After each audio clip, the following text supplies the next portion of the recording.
তুমি কে আমি কে, তুমি কে আমি কে।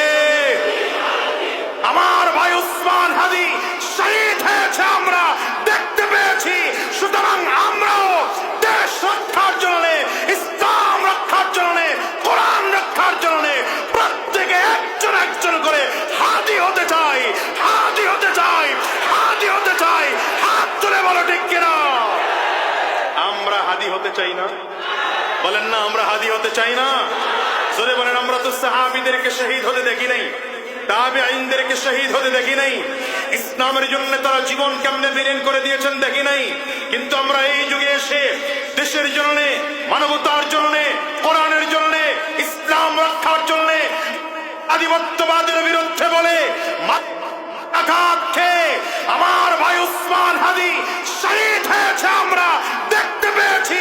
সুতরাং আমরাও দেশ রক্ষার জন্য, ইসলাম রক্ষার জন্য, কোরআন রক্ষার জন্য প্রত্যেকে একজন একজন করে হাদি হতে চাই, হাদি হতে চাই, হাদি হতে চাই।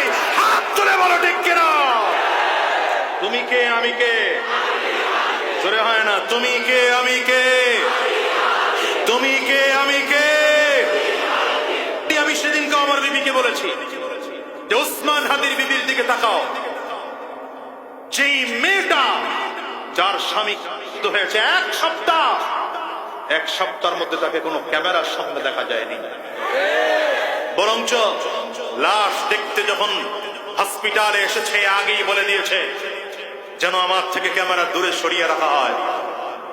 কি বুঝলা? বুঝলা কি? গার্লফ্রেন্ড বানাও, এই নর্তকীদের গার্লফ্রেন্ড বানাও, বিয়ে করো তো হাদির মতো বিবি, এমন মেয়েদেরকে খুঁজে খুঁজে বিয়ে করো। এই যুবকদেরকে বলবো, এখানে যুবকদের সংখ্যা বেশি। হাদির বিবি যেই চরিত্রের, তোমার বিবিকে সেই চরিত্রের তালকিন দাও, তালিম দাও। আমি আমার বিবিকে বলেছি, রাস্তাঘাটে চলি এখনকার জীবনটা অনেকটা অনিরাপদ মনে হয়। কথা বলেন না কেন? এমনও হতে পারে যে আগামীকাল শুনবেন আজাদির করা হয়েছে। আমি আমার বিবিকে বলেছি, হয়তো তোমার কাছে খবর আসবে আমার বুকেও করা হয়েছে, আমার মাথায় করা হয়েছে, আমার উপরে তরবারি করে জমিন থেকে বিদায় করেছে। যদি খবর শোনো, আমাকে জমিন থেকে বিদায় করে দেওয়া হয়, যেন তোমাকে গোটা দুনিয়ার সব শক্তি মিলেও যেন ক্যামেরার সামনে আনতে না পারে। ঠিক না বেটি? আমরাও তো এমন মরণ চাই। আরে আমার রক্তের বিনিময়ে, আমার জীবনের বিনিময়ে যদি এদেশের লক্ষ কোটি মানুষ ইসলামের শান্তির ছায়া তলে আসতে পারে, এর থেকে আমার জীবনের মূল্য বেশি না? ঠিক না বেটি? আমার বেঁচে থাকা তো আল্লাহর জন্য, মরে যাওয়াও। রাসূলুল্লাহ সাল্লাল্লাহু আলাইহি ওয়াসাল্লামের জিন্দেগীর যত মার খেয়েছেন, রক্ত দিয়েছেন, সাহাবায়ে কেরাম জীবন দিয়েছেন, এর মূল উদ্দেশ্য ছিলই এটা যে শুধু পারিবারিক জীবনে ইসলাম নয়, শুধু সামাজিক জীবনে ইসলাম নয়, শুধু ব্যক্তি জীবনে ইসলাম নয়, বরঞ্চ রাষ্ট্রীয় জীবনে ইসলামকে প্রতিষ্ঠিত করতে হবে।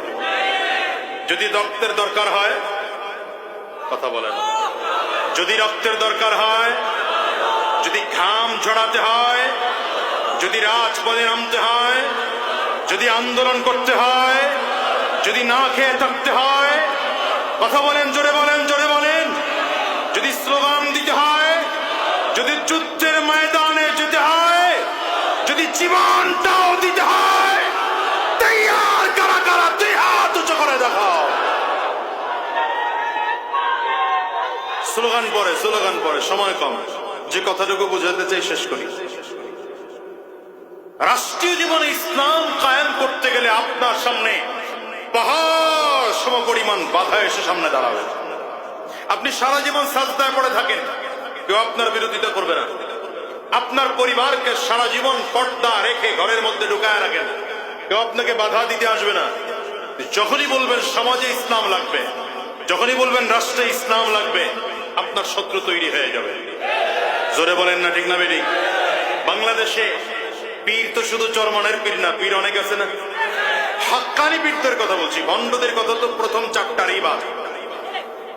হাক্কানি পীর যারা আছেন, যত বাংলাদেশের সব পরিমাণ সমালোচনা না হয়, তার থেকে বেশি সমালোচনা হয় পীর সাহেব চরমনায়। বলেন তো কেন? একটাই মাত্র কারণ, সে ব্যক্তিগত জীবনে ইসলামকে সীমাবদ্ধ রাখতে চায় নাই, পারিবারিক জীবনেও ইসলামকে সীমাবদ্ধ রাখতে চায় নাই, বরঞ্চ জবান খুলে দীপ্ত কণ্ঠে বলেছে, আমার